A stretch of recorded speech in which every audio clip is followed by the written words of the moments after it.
আসসালামু আলাইকুম রহমতুল্লাহি ওবরকাতুহু। সম্মানিত দর্শক, ইরান এবং আমেরিকার যুদ্ধের একেবারে হালনাগাদ কতগুলো খবর বলে নেই। আজকের এই দিনে আমি যখন এই ভিডিওটি করছি, শুক্রবার দিন। তো এই দিনের খবর হলো যে মার্কিন প্রেসিডেন্ট ডোনাল্ড ট্রাম্প একতরফাভাবে যুদ্ধবিরতি ঘোষণা করছেন যে তিনি আমেরিকার পক্ষ থেকে, ইসরায়েলের পক্ষ থেকে ইরানের তেল ক্ষেত্রগুলোতে আগামী 10 দিন কোনো হামলা হবে না। তেল ক্ষেত্রের বাইরে অন্য যে সকল স্থাপনা রয়েছে সেখানে তারা হামলা চালাবে। এগুলো এক কথা। ২ নম্বর হলো যে এই যে ডোনাল্ড ট্রাম্পের যে খেলাধুলা, সেই খেলাধুলাকে ইরান বিশ্বাস করছে না। তারা বলছে এটা একটা টাউট। অতীতে আমরা যে কয়বারই তাদের সঙ্গে কথাবার্তা বলেছি, চুক্তি করেছি, তারা মানেনি। এমনকি শান্তি আলোচনা চলেছে, নেগোসিয়েশন চলেছে। ঠিক একদিকে আলোচনার টেবিলে আমরা উপস্থিত, সেই সময় ইরানে আক্রমণ করেছে। একবার দুবার নয়, বহুবার। তো কাজেই এবারে যে যুদ্ধ, সেটার একটা পার্মানেন্ট সলিউশন আসতে হবে। এই যুদ্ধ আগামীতে আর হবে না। এবং আমাদের কিছু দাবি দেওয়া আছে, ক্ষয়ক্ষতি হয়েছে, সেই ক্ষয়ক্ষতিগুলো তাদেরকে সামাল দিতে হবে, পূর্ণ করতে হবে। যুদ্ধের আজকের দিন পর্যন্ত তারা বলছে আমাদের অ্যাবাউট $240 বিলিয়ন তারা ক্ষতিপূরণ দাবি করেছে। অন্যদিকে উপর্যুপরি ইরান আক্রমণ চালিয়ে যাচ্ছে ইসরায়েলে। এবং ইসরায়েলের এখন এই যে যুদ্ধের দামামা, এটা ইসরায়েলি জনগণের জন্য অনেকটা স্বাভাবিক হয়ে গেছে। একটা খবর দেখলাম যে ইসরায়েলের বিভিন্ন রেস্টুরেন্টে লোকজন খাওয়া দাওয়া করে, তারা বসে থেকে বিল না দেওয়ার জন্য, যে হঠাৎ করে যদি কোনো ইরানি মিসাইল আসে বা ধরেন কোনো ড্রোন আক্রমণ হয়, সেক্ষেত্রে তারা সেখান থেকে দৌড়ে পালাই যেতে পারবে, বিল দিতে হবে না। এটা একটা ফটো কার্ড আসছে এবং বিশ্বের বড় বড় গণমাধ্যমগুলো এটা প্রকাশ করেছে। তাহলে বোঝার চেষ্টা করুন যে ইসরায়েলের মাটিতে ইরানের যে আক্রমণ, এটা হররোজ কী পরিমাণ হচ্ছে। বড় বড় শহরগুলোতে ডেইলি যদি এভাবে শত শত আক্রমণ না হয়, তাহলে সাধারণত এই যে রেস্টুরেন্টে বসে মাগনা খাওয়ার যে অভিলাষ, এই ধরনের মনোবৃত্তি তৈরি হয় না। তারা বোঝার চেষ্টা করুন যে ইরান কী পরিমাণ আক্রমণ সেখানে চালাচ্ছে। অন্যদিকে মিস্টার ডোনাল্ড ট্রাম্প, সে রীতিমতো পাগল হয়ে গেছে।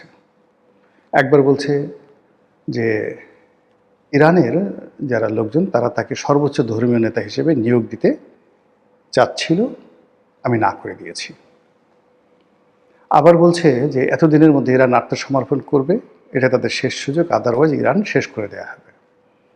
আবার একটু পর বলছে যে ইরান এটা বোগাস, তারা যে তাদের কিচ্ছু নাই, আমরা সব কিছু শেষ করে দিয়েছি।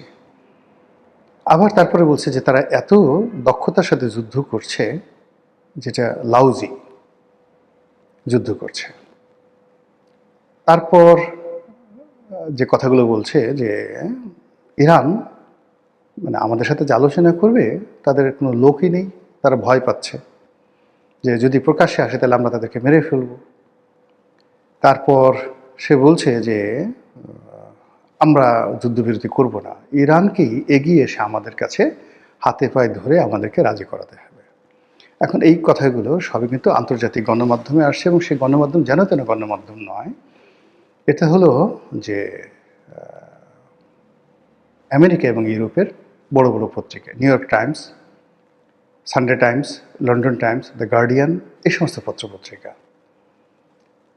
ফলে আপনি বোঝার চেষ্টা করুন যে আমেরিকার যে জনমত এই মুহূর্তে কোথায় আছে, এবং ডোনাল্ড ট্রাম্পকে নিয়ে তারা চিন্তিত যে এই লোকটা হয়তো মারা যাবে বা যে কোনো সময় হার্ট ফেল করবে, হার্ট অ্যাটাক করবে। তারও তো বয়স প্রায় 80 বছরের কাছাকাছি, এলোমেলো হয়ে গেছে সব কিছু। অন্যদিকে ইরানের যে তেহরান টাইমস, তারা একটা নির্ধারণ, একটা যাকে বলা হয়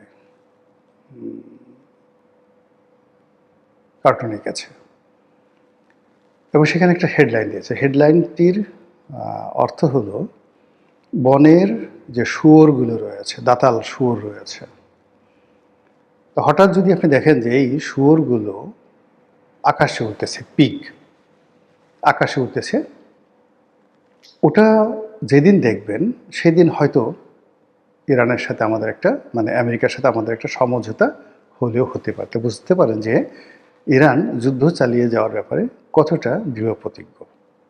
গেল এক। অন্যদিকে এই যে যুদ্ধ বলেছি, এটার সাথে একটা সারা দুনিয়াতে একটা যাকে বলা হয় মাফিয়া চক্র আছে, যারা অস্ত্র ব্যবসা করেন, আন্ডারওয়ার্ল্ডের মাদক ব্যবসা করেন, এবং এই সময়টাতে যারা আমেরিকাতে মাদক সরবরাহ করেন, তারা এই সময়টা থেকে যাকে বলা যেহেতু সমস্ত আইনশৃঙ্খলা রক্ষাকারী বাহিনীর মনোযোগ যুদ্ধের দিকে, আর এই সুযোগে তারা আমেরিকাতে ট্রিলিয়ন ট্রিলিয়ন ডলারের মাদক ঢুকিয়ে দিচ্ছে। সমাজ শেষ। এই সময়টাতে যারা বিভিন্ন আর্মস সাপ্লাই করে, আমাদের বাংলাদেশে ধরেন সেনাবাহিনীতে, পুলিশ বাহিনীতে যারা অস্ত্র সাপ্লাই দেয়, আপনি কি তাদের নাম জানেন? নাম জানেন না, আমিও জানি না, কিন্তু কেউ না কেউ তো সাপ্লাই দেয়। কল্পনা করতে পারেন যে গোপনে ট্যাঙ্ক, অস্ত্র, গোলা বারুদ কি পরিমাণ প্রতি বছর বাংলাদেশে আমদানি করা হয়, এবং এর থেকে কি পরিমাণ কমিশন যারা নেয়, তাদের নেটওয়ার্ক কোন পর্যায়ে, এবং তারা কারা। যে স্বাধীনতার পরে এখনো পর্যন্ত বাংলাদেশে একজন আপনি পাবেন না যে বাংলাদেশে তারা এই সেনাবাহিনীকে অস্ত্র সাপ্লাই দিয়ে এই বাড়ি গাড়ি শিল্প কলকারখানা করেছে। It's a underworld. সিমিলারলি এই যুদ্ধের ময়দানে যে অস্ত্র ব্যবসা হয়, পৃথিবীর যে সকল দেশ অস্ত্র উৎপন্ন করে, যেমন ধরুন মার্কিন F-16 বিমান বা F-35 বিমান, কিংবা ধরুন তাদের যে সকল পরমাণু প্রযুক্তি রয়েছে, জাহাজ শিল্প রয়েছে, এমনকি তাদের যে বোয়িং কোম্পানিগুলো রয়েছে, এর 90% কাঁচামাল সামগ্রী এটা তো একটা সাপ্লায়ার আছে, কখনো দেশের ভিতরে কখনো দেশের বাইরে। তো এই যে যুদ্ধ সংক্রান্ত এবং অস্ত্র সংক্রান্ত যে ব্যবসা, এটা কনভেনশনালি হয়, কিন্তু এই যুদ্ধের সময় এই ব্যবসাটা কয়েক হাজার গুণ কিংবা কয়েক লাখ গুণ এটা হয়ে যায়। ফলে কি হলো, যারা এই ব্যবসা চালাচ্ছে তারা তো লালে লাল।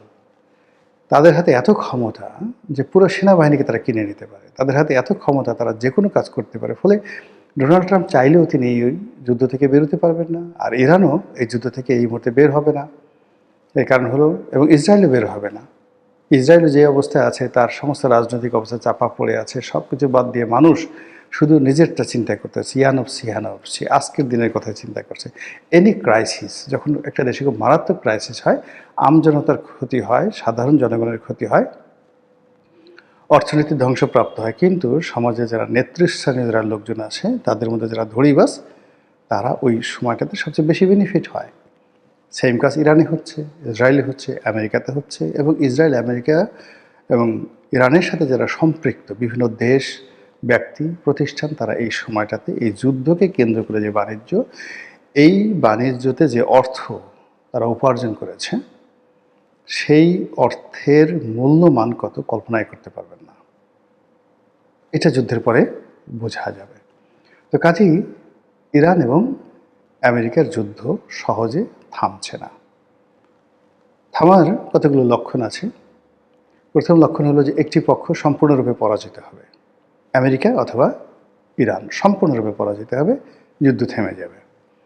কিন্তু সেক্ষেত্রে আবার নতুন করে যুদ্ধ শুরু হবে অন্য সেক্টরে। যেমন আমেরিকা যদি জিতে যায়, তাহলে সে প্রতিশোধ নেবে। এমনকি বাংলাদেশে দেখবেন যে তাদের দাপট, সেন্ট মার্টিন সে 1 মিনিটের মধ্যে দখল করে নিয়ে যাবে, কোনো রকম লাজ লজ্জা থাকবে না। আবার যদি আমেরিকা পরাজিত হয়, বাংলাদেশের যারা লোকজন রয়েছে, ইরানপন্থী লোক, ইসলামপন্থী লোক, জামাতপন্থী লোক বা অন্যান্য যারা আছেন, তারা এই পশ্চিমা সংস্কৃতির যে সমস্ত লোকজন ছিল, তাদের প্রতি যে চড়াও হবেন না, এই কথা কিন্তু বলা যাচ্ছে না। ফলে অরাজকতা কিন্তু চলতে থাকবে যুদ্ধের জয় পরাজয়ের পরেও, যে পক্ষই হোক না কেন। তাহলে যেটি বললাম যে এক পক্ষের সম্পূর্ণ পরাজয়। দ্বিতীয়ত হলো, উভয় পক্ষ যখন দেখতেছে আর পারছি না, যুদ্ধে উভয়েরই ক্ষয়ক্ষতিটা এমন একটা পর্যায়ে চলে গেছে যেখান থেকে আসলে রিগেইন করা সম্ভব না, চালানো সম্ভব না, তখন তারা সমঝোতায় আসে, চুক্তিতে আসে। এছাড়া সাধারণত এটা হয় না। যুদ্ধ মানে যে ইতিহাস রয়েছে, সেই ইতিহাসে এইভাবে হয় না। ফলে ইরান এবং আমেরিকার যুদ্ধ দীর্ঘমেয়াদে চলবে। কিন্তু এই যে দীর্ঘমেয়াদে সেখানে যুদ্ধ চলবে, তার জন্য আমাদের প্রস্তুতি কী? এখানে একটা কথা বলি যে বাংলাদেশের অর্থনীতি কিন্তু একটা অদ্ভুত অর্থনীতি। সারা পৃথিবী যখন খারাপ যায় আমাদের তখন ভালো যায়, আর সারা পৃথিবী যখন ভালো যায় আমাদের তখন খারাপ যায়। কারণটা কি? কারণটা হলো আমরা যে সকল প্রোডাক্ট তৈরি করি, লো প্রোডাক্ট, মানে যেমন গার্মেন্টস, খুব কম দামের গার্মেন্টস। এখন ইউরোপ আমেরিকার যারা লোকজন আছে তারা ভালোর সময় দামি দামি পোশাক পরবে, তো সেখানে Saint Michael, Marks and Spencer, যারা যারা তো না, যারা অত দামি ব্র্যান্ড না, ধরুন ক্যানালি, ডানহিল, তো গুচি, তারপর ধরুন অন্যান্য ইল্লি, যে সকল মানে খুব দামি ব্র্যান্ড আছে, তো এই সকল ব্র্যান্ডের কাপড় চোপড় তারা বাদ দিয়ে তখন বাংলাদেশের কম দামের পোশাক, গুলিস্তানের পোশাক পরা শুরু করে দেবে, ফলে আমাদের ইকোনমি দাঁড়িয়ে যায়। এই যুদ্ধের সময় সমস্ত মানুষ পালায়, এখন তাদের ঘর ঝাড়ু দিতে হবে, বাথরুম পরিষ্কার করতে হবে, মানে এই যে কাজগুলো, অড কাজগুলো, এই কাজ করার জন্য লোক লাগবে, বাংলাদেশ থেকে লোক নিতে হবে। আবার যুদ্ধের পরে পুনর্গঠন হবে, দেশগুলো পুনর্গঠন হবে, সেখানে প্রচুর কনস্ট্রাকশন কাজ কারা করবে? বাঙালিরা করবে, ইকোনমি দাঁড়িয়ে যাবে। তো সেই ক্ষেত্রে যেটা দরকার সেটা হলো রাজনৈতিক প্রজ্ঞা, লিডারশিপ কোয়ালিটি।